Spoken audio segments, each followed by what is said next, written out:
Hey guys, this is a second video of the swinger. So what we're going to do here is we're going to plug the swinger into the vehicle and install it. This is just like a regular rack install. A little couple of nuances that we wanted to go through. And here's the swinger installed, ready to go. We have it set to swing out to the passenger side right now. That's the setup for this one, as you can see.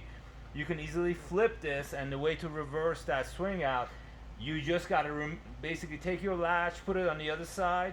So you basically take these two bolts off, and you rotate the latch to the other side, and so is the latch plate gets rotated as well.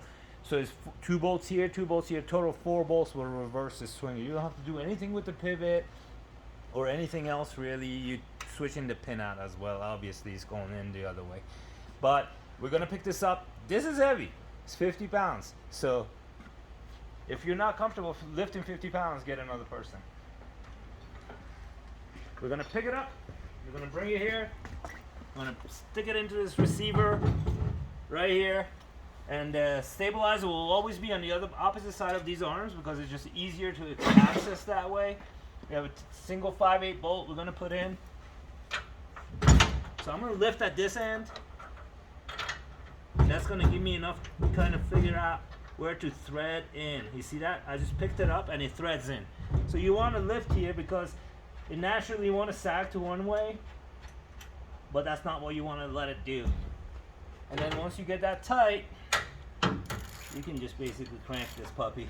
I'm gonna keep lifting to get that nice level install, and it's gonna do its thing.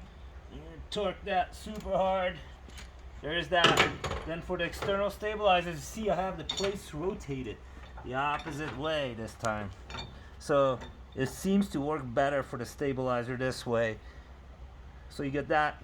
You always want contact to your receiver right there, and you want the bolt underneath. This is a lever, so it's pulling the rack down.